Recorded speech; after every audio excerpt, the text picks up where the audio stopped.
you motivated this team. I mean, you had to guide them. We had to build the team. Yeah, we build a team, motivate it, guide them, deal with them. You know, we've interviewed just lots and lots of people from the Macintosh team. Good. And you know, what it keeps coming down to is your passion, your vision, and you know, how do you order your priorities in there? What's important to you in the development of a product?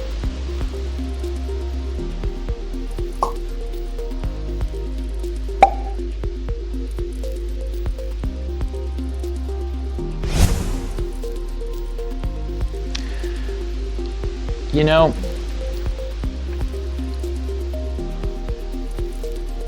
one of the things that really hurt Apple was after I left, John Sculley got a very serious disease.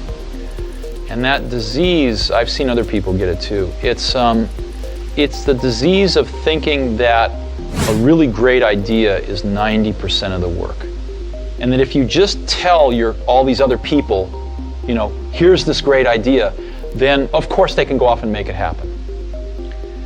And the problem with that is that there's just a tremendous amount of craftsmanship in between a great idea and a great product.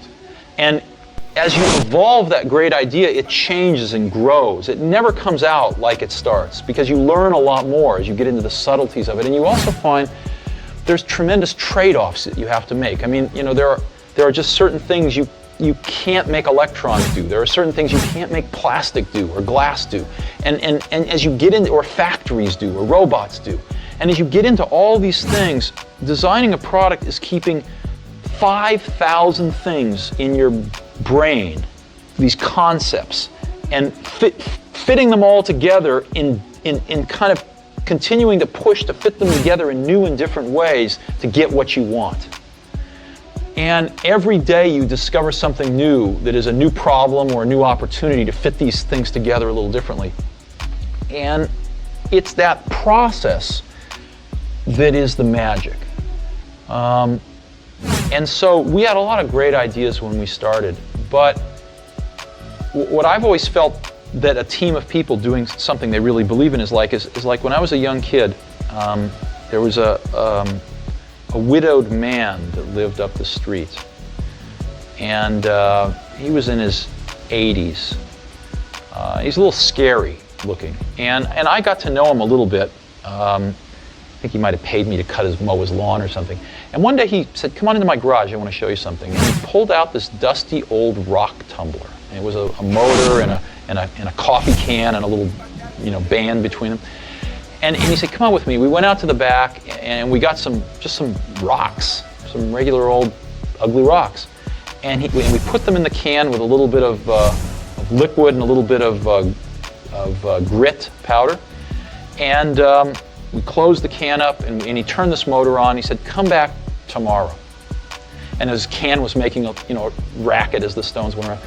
And I came back the next day and we opened the can, and we took out these amazingly beautiful polished rocks. The same common stones that had gone in through rubbing against each other like this, creating a little bit of friction, creating a little bit of noise, had come out these beautiful polished rocks. And that's always been in my mind my metaphor for a team working really hard on something they're passionate about is that it's through the team, through that group of incredibly talented people bumping up against each other, having arguments, having fights sometimes, making some noise, and working together, they polish each other. And they polish the ideas, and what comes out are these really beautiful stones. Yeah. So it's hard to explain, and it's certainly not the result of one person. I mean, people like symbols, so I'm the symbol of certain things, but it really was a team.